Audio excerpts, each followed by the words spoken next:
You and your roommate will be best friends. My roommate moved out. So there you go.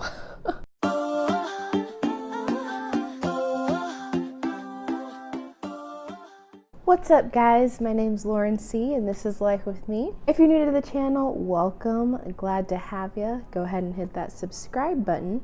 And if you like what you see, please physically like it with that like button as well. Today, we are gonna be venturing into the myth buster type of fashion type of thing. For those of you who don't know me or are new to my channel, I currently go to the University of Missouri. This is gonna be my sophomore year. I know that there are a lot of myths about freshman year at a traditional four-year university. With that in mind, I decided to make a video about 10 myths about being a college freshman, just because they are pretty typical for most universities. This is still my own experience. I'm sure even if you go to a four-year or you go to a different public university, you might have a completely different experience and you might think that a lot of these myths are true. So this is just me. Without further ado, let's get into it.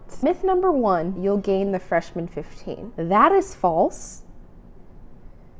To a certain extent. You're gonna be walking a lot, especially if you go to a larger university. I actually lost weight when I went to college, because I was walking at least 15 to 20 minutes to get anywhere. Granted, I lived basically at the ends of the earth in friggin' Hatch. That's a lot of walking, and we did a lot of, especially if you wake up late and you have to get somewhere, you tend to run to class.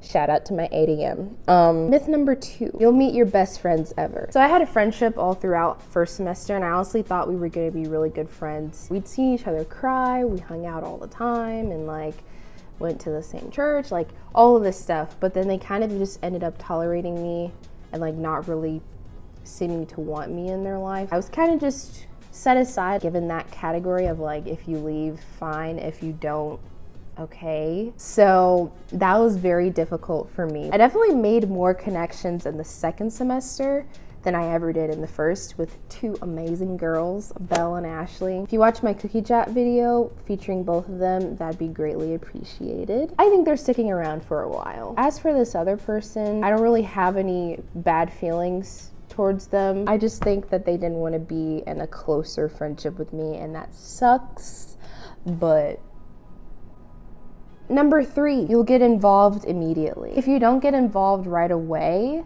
that's okay. I honestly advise against getting involved in too many things and just really focusing on your grades and mental health, because those are the two things that, at least for me, were put in jeopardy when I went into college, and they did suffer a lot. So if you're really bent on getting involved, pick one thing, not 12, okay? This past year, I got involved in Salt Company, my campus ministry, and that was enough for me. If you feel like you can comfortably handle more, all power to you, but everybody ain't able. Do what you can. Number four, you'll enjoy living with a bunch of people your age. Not true. I would much rather live with people twice my age than with a bunch of 18 to 22, 23.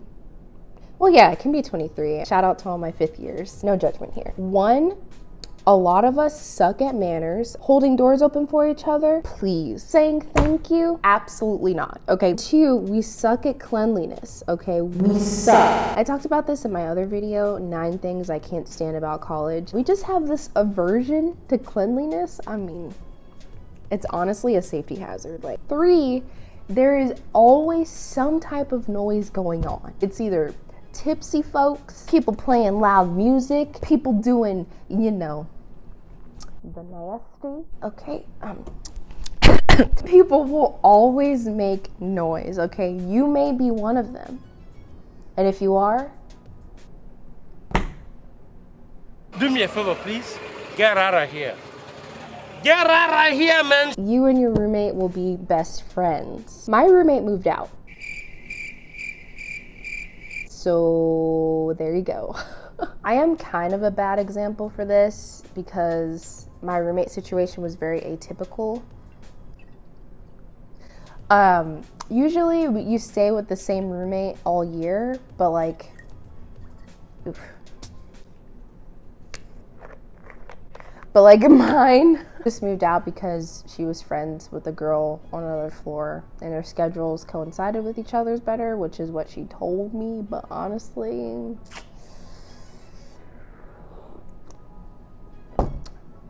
I just think we didn't click, okay? We communicated over email before moving in, and like we were into a lot of the same music and interests, but we never talked. When we actually got together on the campus, we never talked. And I don't know why. Like we would have these small little spurts, like these very tiny spurts of like conversation. They weren't even conversations. I feel like conversations, you actually like have to be talking for at least 2 to 3 minutes, okay? We would be like, oh, you like Harry Styles? Yeah, I do too. Awesome.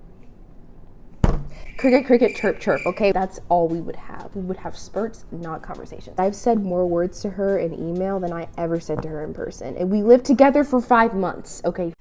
5 months. She's honestly a nice person. I mean, she was really considerate as a roommate. I wish her the best. My point is that you may not be all hunky-dory buddy with your roommate, all right? I can attest to this, and I know several other people who've told me that their roommates might as well be invisible because they don't talk. Just be prepared that if you find yourself in a type of situation, it may not be anything personal.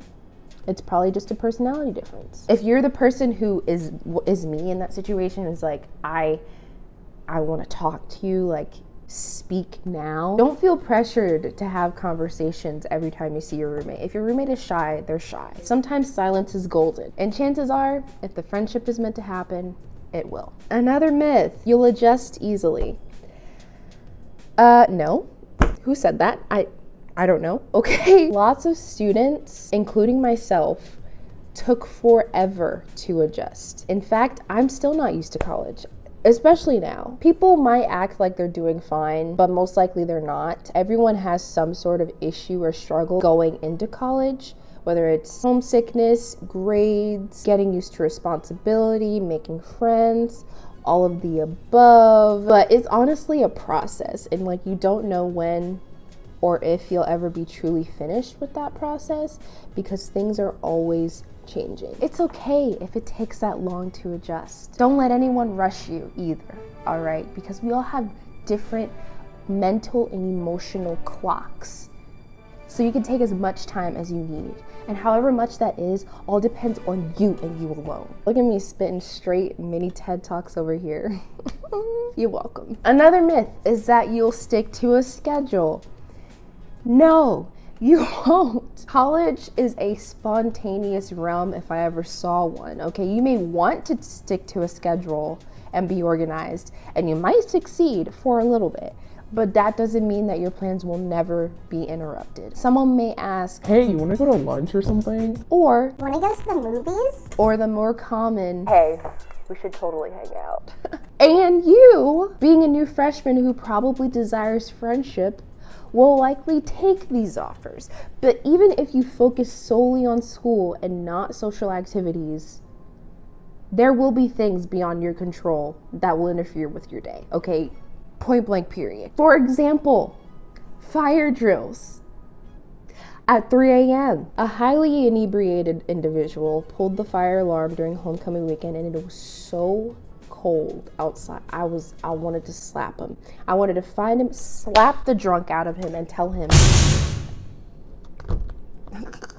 how appropriate. Okay, slap the drunk out of him and demand that he give me the 5 hours of sleep that I lost, okay? And it completely took everybody by surprise. We were out in the 30-degree weather in robes and pajama pants. Half of them were drunk, some of them were shirtless. Half of them were drunk, okay, but they were trying to hide it because the RAs were out there, you know? So like, what are they gonna do? Like, all the RAs obviously have to be out there because it's a fire drill. Makes me totally look forward to being an RA this year.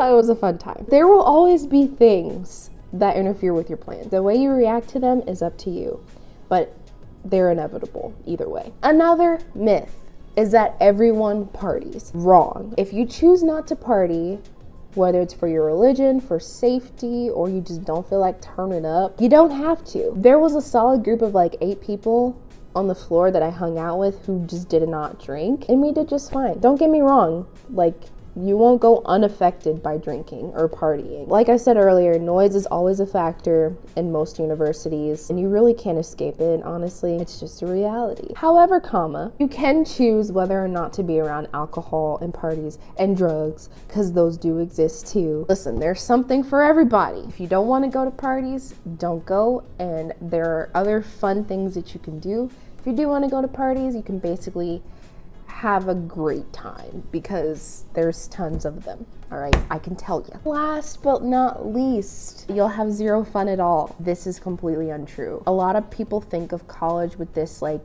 extreme mentality of, I'm gonna go here and party for like 4 years, like let's go turn up. Like, and yes, you will find people who try to fulfill that goal, but then there's this other extreme of work yourself to death now, maybe enjoy life later. And if that's you, I won't say that you're wrong. I mean, in fact, I kind of wish that I had this mindset my first semester, because I definitely wasn't as driven as I should have been academically. However, though you're ultimately in college to earn a degree, you're also there to make connections, whether that's for networking, friendships, organizations, or any of those. You don't have to go through 4 or 5 or 6 years of school and hate every minute of it. You might have rough or busy patches, but like starting your freshman year is a pivotal point of your life. Like, think about that. Apart from being an abundance of firsts, first time living alone, first roommate, maybe first job, freshman year is also your first year. We'll always remember our first of everything, and it's up to you to make it something worth remembering, but no pressure.